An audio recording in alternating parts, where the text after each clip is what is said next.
नमस्कार दोस्तों, स्वागत है एक बार फिर से आपके अपने यूट्यूब चैनल स्टडी पे। चलिए दोस्तों, स्टार्ट करते हैं आज की क्लास बिना किसी देरी के। टॉप 25 क्वेश्चन करेंगे आज, जो कि मोस्ट इम्पोर्टेंट क्वेश्चन है। पहला प्रश्न आपके स्क्रीन पर दिया गया है। कुसुम बहुत तेज चलती है, वाक्य में बहुत वाक्य क्या है? कुसुम बहुत तेज चलती है में बहुत जो है किस प्रकार का वाक्य है, आपसे पूछा गया है। दिए गए ऑप्शन में से बहुत क्या है? तो ऑप्शन नंबर डी जो है क्रिया विशेषण जो है इसका बिल्कुल सही जवाब होगा। ऑप्शन नंबर डी इसका सही जवाब हो जाएगा। अगला प्रश्न आपसे पूछा गया है, हिंदी की बोलियों को कितने वर्गों में रखा जाता है? हिंदी की बोलियों को कितने वर्गों में रखा जाता है?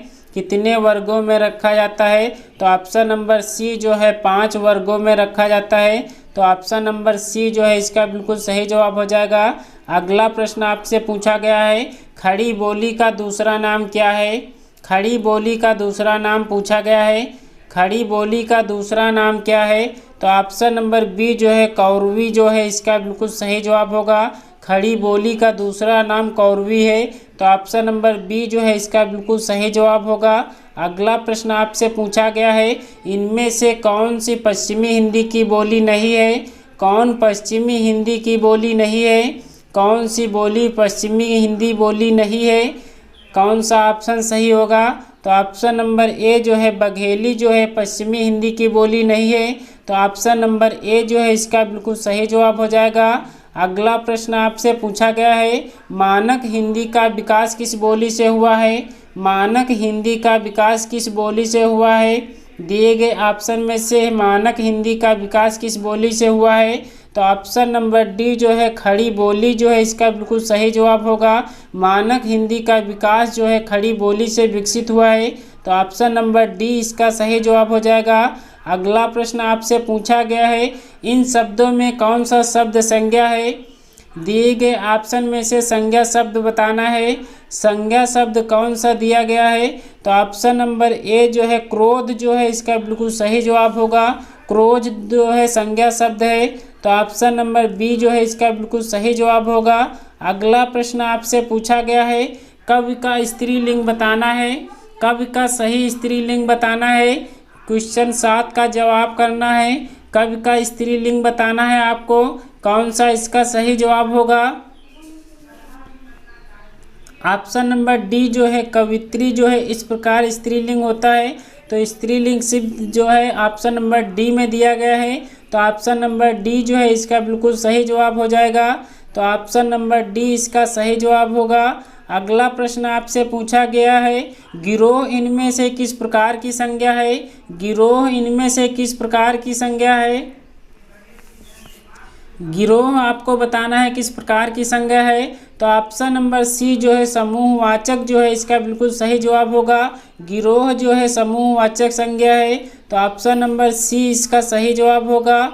अगला प्रश्न आपसे पूछा गया है, वह बेकार है क्यों लेते हो या किस प्रकार का सर्वनाम है? वह बेकार है क्यों लेते हो या किस प्रकार का सर्वनाम है? दिए गए ऑप्शन में से किस प्रकार का सर्वनाम है? तो ऑप्शन नंबर ए जो है निश्चयवाचक सर्वनाम जो है इसका बिल्कुल सही जवाब होगा। वह बेकार है क्यों लेते हो यानी निश्चित बताया जा रहा है। तो ऑप्शन नंबर ए जो है इसका बिल्कुल सही जवाब हो जाएगा। तो निश्चयवाचक सर्वनाम इसका सही जवाब होगा। अगला प्रश्न आपसे पूछा गया है, इनमें से कौन सा सर्वनाम पुरुषवाचक है? पुरुषवाचक सर्वनाम कौन सा है आपसे पूछा गया है। दिए गए ऑप्शन में से पुरुषवाचक सर्वनाम बताना है। तो ऑप्शन नंबर सी जो है मेरा जो है पुरुषवाचक सर्वनाम है। तो ऑप्शन नंबर सी जो है इसका बिल्कुल सही जवाब हो जाएगा। अगला प्रश्न आपसे पूछा गया है, रमेश गिर पड़ा वाक्य में गिर पड़ा ये क्या है? गिर पड़ा ये किस प्रकार का वाक्य है आपसे पूछा गया है। गिर पड़ा वाक्य क्या है ये आपसे पूछा गया है। क्वेश्चन 11 का जवाब करना है। तो ऑप्शन नंबर बी जो है संयुक्त क्रिया जो है इसका बिल्कुल सही जवाब होगा।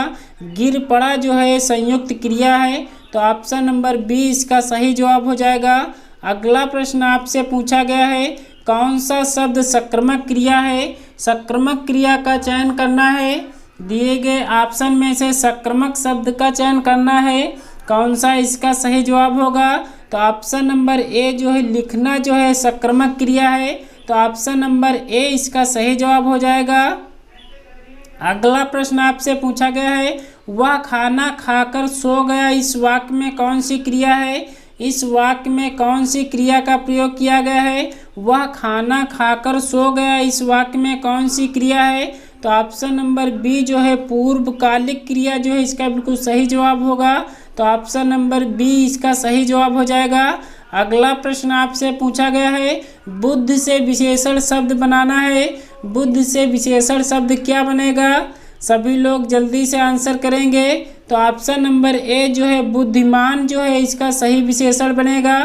तो ऑप्शन नंबर ए इसका सही जवाब हो जाएगा। अगला प्रश्न आपसे पूछा गया है, भला किस प्रकार का विशेषण है? भला किस प्रकार का विशेषण है आपसे पूछा गया है। भला किस प्रकार का विशेषण है? तो ऑप्शन नंबर सी जो है गुणवाचक जो है इसका बिल्कुल सही जवाब होगा। भला जो है गुणवाचक विशेषण है। तो ऑप्शन नंबर सी इसका सही जवाब होगा। अगला प्रश्न आपके स्क्रीन पर दिया गया है, संज्ञा या सर्वनाम की विशेषता बताने वाले शब्द कहे जाते हैं। संज्ञा या सर्वनाम की विशेषता बताने वाले शब्द कहे जाते हैं, क्या कहे जाते हैं आपसे पूछा गया है। तो ऑप्शन नंबर ए जो है विशेषण इसे कहा जाता है। तो ऑप्शन नंबर ए इसका सही जवाब होगा। अगला प्रश्न आपसे पूछा गया है, निम्नलिखित में से कौन सा शब्द पुल्लिंग है? पुल्लिंग शब्द बताना है। पुल्लिंग शब्द का चयन करना है। निम्नलिखित में से कौन सा शब्द पुल्लिंग है? दिए गए ऑप्शन में से पुल्लिंग शब्द का चयन करना है। तो ऑप्शन नंबर ए जो है आय जो है पुल्लिंग शब्द है। तो ऑप्शन नंबर ए इसका सही जवाब हो जाएगा। अगला प्रश्न आपसे पूछा गया है, सूर्य शब्द का स्त्रीलिंग क्या होता है? सूर्य शब्द का स्त्रीलिंग क्या होता है? दिए गए ऑप्शन में से सूर्य का स्त्रीलिंग शब्द बताना है। तो ऑप्शन नंबर ए जो है सूर्य जो है इसका बिल्कुल सही जवाब होगा। तो ऑप्शन नंबर ए इसका सही जवाब हो जाएगा। बाकी जो तीनों नीचे दिए गए हैं बिल्कुल गलत जवाब हो गए। तो ऑप्शन नंबर ए जो है इसका बिल्कुल सही जवाब हो जाएगा। अगला प्रश्न आपसे पूछा गया है, किस शब्द का प्रयोग बहुवचन के रूप में होता है? किस शब्द का प्रयोग बहुवचन के रूप में होता है? 19 का जवाब करना है। तो सोना जो है बहुवचन के रूप में प्रयोग होता है। ऑप्शन नंबर बी जो है इसका बिल्कुल सही जवाब होगा। अगला प्रश्न आपसे पूछा गया है, वृक्ष से पत्ते गिरते हैं, इस वाक्य में कौन सा कारक है? इस वाक्य में कौन सा कारक है आपसे पूछा गया है।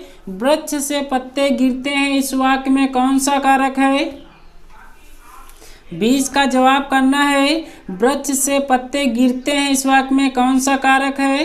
तो ऑप्शन नंबर डी जो है अपादान कारक जो है इसका बिल्कुल सही जवाब होगा। जब किसी से अलगाव की स्थिति उत्पन्न होती है तो वहाँ पे अपादान कारक होता है। तो ऑप्शन नंबर डी जो है इसका बिल्कुल सही जवाब होगा।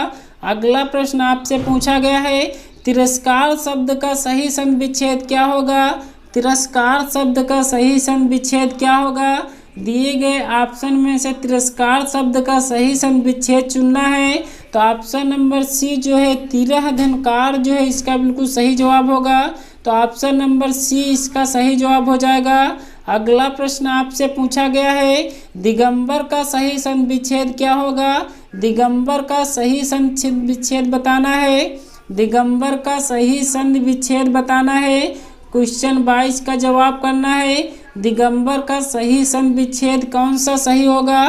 तो ऑप्शन नंबर सी जो है दिक धन अंबर जो है इसका बिल्कुल सही जवाब होगा। ऑप्शन नंबर सी जो है दिगंबर का सही संधि विच्छेद दिया गया है। तो ऑप्शन सी इसका सही जवाब होगा। अगला प्रश्न आपसे पूछा गया है, किस समास में दोनों पद मिलकर एक नया अर्थ प्रकट करते हैं? कौन सा समास जो है दोनों पद मिलकर एक नया अर्थ प्रकट करते हैं? तो बहुब्रीहि समास जो है इसका एक नया अर्थ प्रकट करते हैं। ऑप्शन नंबर सी इसका सही जवाब हो जाएगा। तो ऑप्शन नंबर सी इसका सही जवाब होगा। अगला प्रश्न आपसे पूछा गया है, निम्नलिखित शब्दों में से अमृत का विलोम शब्द क्या होगा? अमृत का विलोम शब्द बताना है। अमृत का विलोम शब्द क्या होगा? तो ऑप्शन नंबर डी जो है अमृत का विलोम शब्द जो है विष होता है। तो ऑप्शन नंबर डी जो है इसका बिल्कुल सही जवाब होगा।